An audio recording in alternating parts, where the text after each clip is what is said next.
जी welcome back. कैसे हैं आप सब।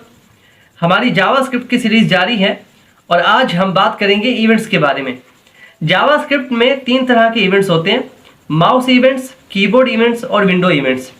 इन तीनों के बारे में हम डिटेल से पढ़ेंगे, लेकिन उससे पहले हम बात करते हैं कि इवेंट्स होते क्या हैं। देखिए, जब भी कोई यूज़र कोई एक्टिविटी परफॉर्म करता है तो उसे हम इवेंट कहते हैं। फॉर एग्जाम्पल, यूज़र किसी बटन को क्लिक करता है तो ये एक इवेंट है। यूज़र किसी वेब पेज को रिफ्रेश करता है तो ये भी एक इवेंट है। या फिर यूज़र कीबोर्ड से किसी की को प्रेस करता है तो वो भी एक इवेंट है। और हर इवेंट के पीछे कोई ना कोई फंक्शन परफॉर्म होता है। फॉर एग्जाम्पल, एक यूज़र फॉर्म फिल करता है, उसमें अपना नाम लिखता है, ईमेल लिखता है और बाकी सारी चीज़ें जो कि फॉर्म में होती हैं वो फिल करता है और उसके बाद वो सबमिट पे क्लिक करता है। तो उस इवेंट के पीछे एक फंक्शन परफॉर्म होता है जो कि उस फॉर्म का सारा डाटा लेके किसी डाटाबेस में जाके स्टोर कर देता है।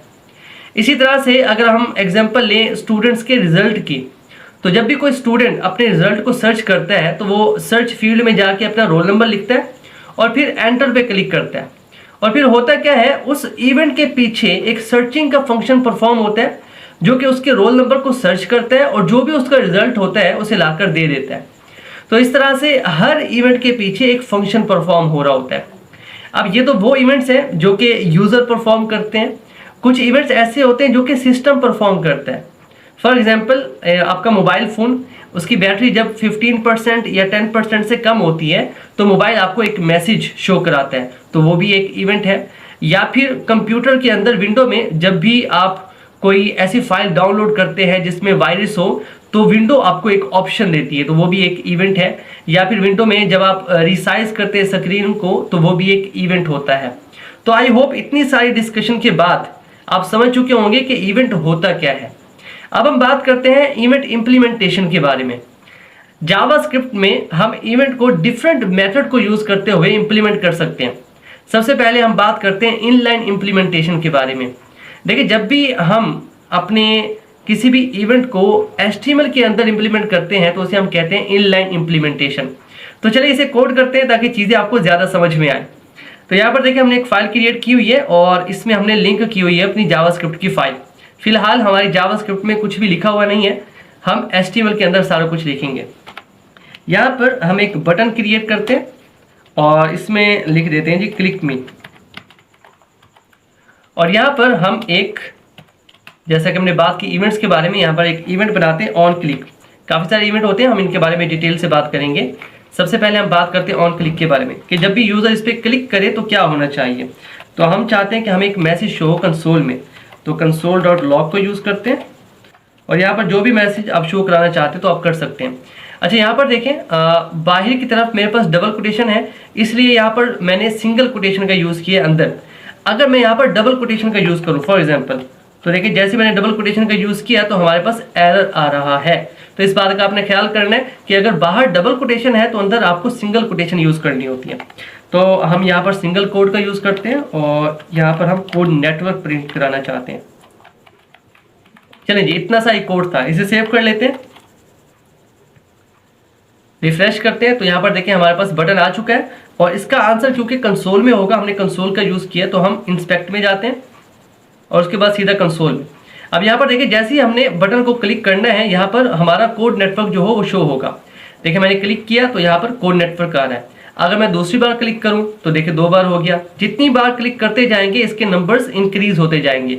तो इस तरह से मैंने क्या किया, मैंने एक इवेंट परफॉर्म किया, उस पर क्लिक किया, पीछे एक फंक्शन चला और यहाँ पर कोड नेटवर्क जो है वो प्रिंट होके आ चुका है। इसी तरह से हमारे पास एक और मेथड भी होता है।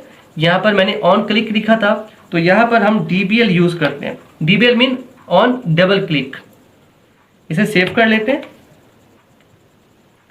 रिफ्रेश करते हैं जी। अब यहाँ पर देखिए अगर मैं सिंगल क्लिक करूँ तो मेरे पास कोई भी आउटपुट शो नहीं हो रहा कंसोल में। अगर हम डबल क्लिक करें तो यहाँ पर देखें कोड नेटवर्क जो है हमारे कंसोल में शो हो रहा है। इसी तरह से अगर मैं दोबारा करूँ तो देखिए 2 बार आ चुका है। तो इस तरह से इवेंट जो है वो काम कर रहे होते हैं, सिंपल। अच्छा जी, थोड़ा और इसके बारे में बात करते हैं। यहाँ पर तो हमने कंसोल को यूज़ कर लिया, कुछ और भी होते हैं उनके बारे में बात करते हैं। तो उसके लिए हम एक डिव क्रिएट कर लेते हैं और इसके अंदर हम कुछ टेक्स्ट लिख देते हैं, फॉर एग्जाम्पल कोड नेटवर्क। चलें जी, कोड नेटवर्क, और यहाँ पर हम यूज करते हैं जी दोबारा से एक इवेंट को जो कि है on mouse over. On mouse over ये है जी हमारे पास। उसके बाद हम चाहते हैं कि कंसोल में कुछ शो हो, तो हम कंसोल का यूज करते हैं, कंसोल डॉट लॉग, और इसके अंदर सिंगल कोट में हम लिख देते हैं लर्निंग जावास्क्रिप्ट। अब यहाँ पर देखिए हमारा डिव जो है वो यहाँ पर आ चुका है कोड नेटवर्क। अब जैसे ही हम इस पर माउस लेकर जाएंगे तो हमारा इवेंट जो है वो परफॉर्म हो जाएगा और कंसोल में हमें आउटपुट देखने को मिलेगा। देखिए जैसे मैं इसके ऊपर इस कर्सर को लेके जाता हूँ तो यहाँ पर देखिए लर्निंग जावास्क्रिप्ट आ चुका है। अगर दोबारा से लेकर जाए तो देखिए दोबारा आ चुका है। इसी तरह जितनी बार हम इसके ऊपर कर्सर लेकर जाएंगे तो एक इवेंट परफॉर्म होता रहेगा और यहाँ पर ये नंबर्स जो है वो इंक्रीज होते रहेंगे। तो इस तरह से ये एक दो मैंने आपको इवेंट बताए जो कि इस तरह से काम करते हैं। अब यहाँ पर देखें हमने इनलाइन इम्प्लीमेंटेशन की, तो यहाँ पर फिलहाल के लिए तो हमारा कोड जो है वो थोड़ा सा था, पर मान लीजिए यहाँ पर हमने 5-6 लाइनें लिखनी होती तो क्या होता, हमारा जो HTML की फाइल है ना हमारी, वो बल्कि हो जाती, मतलब ना वो दिखने में खूबसूरत नजर आती और ना वो रीडेबल होती। तो इसलिए ये अप्रोच जो है वो मुनासिब नहीं समझी जाती, इसलिए हम एक और अप्रोच यूज करते हैं। तो फिलहाल के लिए मैं इसे यहाँ से हटा देता हूँ ताकि हम सेकंड अप्रोच को यूज कर सकें। यहाँ से इसे भी यहाँ से हटा देते हैं और यहाँ पर इस बटन को हम एक आईडी प्रोवाइड करते हैं, आईडी BTN बटन 1, इसे हमने एक आईडी दे दिया जी। इसी तरह से जो डिव है इसे भी एक आईडी दे देते हैं मेन। चलिए जी इसे सेव कर लेते हैं। सेकंड अप्रोच में हम क्या करते हैं, हमने वही हमारे पास जो क्वेरी सिलेक्टर थे या फिर गेट एलिमेंट बाय आईडी था उसी को हम यूज करेंगे। तो यहाँ पर सबसे पहले हम एक वेरिएबल बना लेते हैं बटन नाम से और यहाँ पर हम यूज करते हैं डॉक्यूमेंट डॉट क्वेरी सिलेक्टर। अच्छा आप चाहे तो यहाँ पर गेट एलिमेंट बाय आईडी भी कर सकते हैं, लेकिन ज़्यादातर क्योंकि आप क्वेरी सिलेक्टर यूज़ कर रहे होंगे तो मैंने भी यहाँ पर वही यूज़ किया। उसके बाद हम उसे आईडी से सिलेक्ट कर रहे हैं तो हमने हैश का यूज़ करना है और आईडी थी BTN1। चलिए जी अब हमारे पास हमारा जो बटन है वो इस वेरिएबल में आके स्टोर हो चुका है। अब हमने क्या करना होता है सेकेंड अप्रोच में, सबसे पहले उसी वेरिएबल को लिखते हैं डॉट, उसके बाद जो भी इवेंट आप लगाना चाहते हैं वो लगा सकते हैं। फॉर एग्जाम्पल हम यहाँ पर लिखते हैं ऑन क्लिक इवेंट। उसके बाद हमने एक फंक्शन लिखना होता है, तो ज्यादातर हम यहाँ पर यूज कर रहे होते हैं एरो फंक्शन। अब यहाँ पर हम जो भी कोड लिखें वो सारा का सारा इंप्लीमेंट हो जाएगा जब भी बटन क्लिक होगा। तो यहाँ पर सबसे पहले मैं उसी वेरिएबल को क्लिक करता हूँ जिसमें हमारा बटन है डॉट, यहाँ पर हम यूज करते हैं इनर HTML का, और इनर HTML में हम चेंज कर देते हैं जी, यहाँ पर लगा देते हैं डेट, कि जब भी कोई इसे क्लिक करे तो वहां पर डेट शो हो। इसे सेव कर लेते हैं, इसे रिफ्रेश करते हैं तो यहाँ पर देखिए आपके बाद जैसे ही मैं बटन को क्लिक करूंगा तो यहाँ पर हमें डेट शो होगी। इसे क्लिक करते हैं तो यहाँ पर देखिए डेट शो हो रही है। फिलहाल के लिए कंसोल को हटा देते हैं क्योंकि अब हमारा आउटपुट जो है वो हम यहीं पर देखेंगे HTML के अंदर। तो जैसे ही हमने क्लिक किया तो हमारे पास डेट जो है वो यहाँ पर शो हो रही है। हम चाहे तो इसका टेक्स्ट भी चेंज कर सकते हैं। फॉर एग्जाम्पल इनर HTML को हमने यूज किया और हम चाहते हैं कि यहाँ पर टेक्स्ट चेंज हो जाए और यहाँ पर शो हो जाए नेटवर्क। इसे सेव कर लेते हैं। अब यहाँ पर देखिए जैसे हम इसे क्लिक करते हैं तो हमारे पास शो हो रहा है कोड नेटवर्क। तो इस तरह से अब यहाँ पर देखिए हमने जो कोड लिखा ये वाला और जो HTML में कोड लिखा था उसे अगर आप कंपेयर करें इन दोनों को तो HTML के अंदर जो कोड लिखा था वो बल्कि होता जा रहा था, मतलब वो रीडेबल नहीं था। लेकिन जैसे हमने अलहदा से एक जावास्क्रिप्ट की फाइल में कोड लिखा तो अब ये रीडेबल है, मतलब कोई भी नया डेवलपर अगर आता है तो आसानी से समझ लेगा कि हम यहाँ पर क्या इम्प्लीमेंटेशन कर रहे हैं। तो ऐसा नहीं है कि हमारे पास सिर्फ यही दो मेथड है, हमारे पास इसके अलावा भी एक मेथड है जो इन दोनों से बेस्ट है। उसमें हम यूज कर रहे होते हैं इवेंट लिसनर्स। फिलहाल के लिए इस वीडियो में हम उनके बारे में बात नहीं करेंगे, इवेंट लिसनर्स के बारे में हम नेक्स्ट वीडियो में बात करेंगे। अब यहाँ पर देखिए हमने यहाँ पर क्या सीखा कि किस तरह से हम इवेंट्स को हैंडल करते हैं, किस तरह से हम इवेंट्स को इम्प्लीमेंट करते हैं।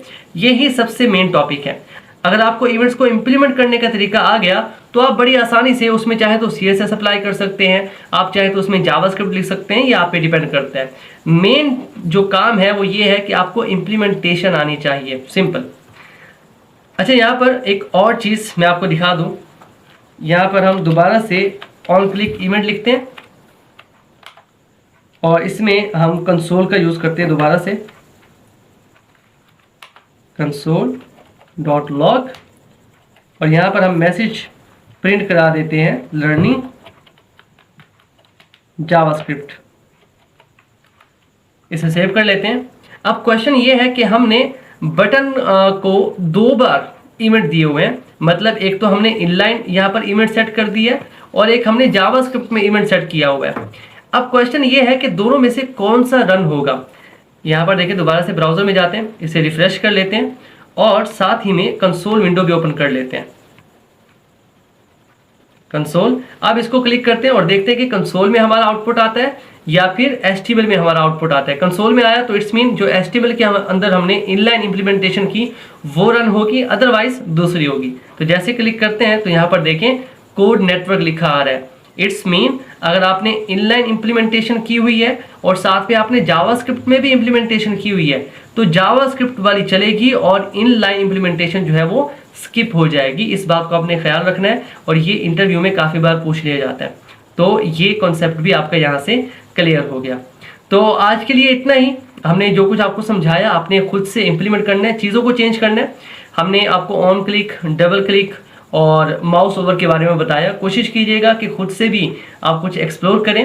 आज के लिए इतना ही, मिलते हैं आपसे नेक्स्ट वीडियो में। तब तक के लिए keep connected and keep coding. Thank you.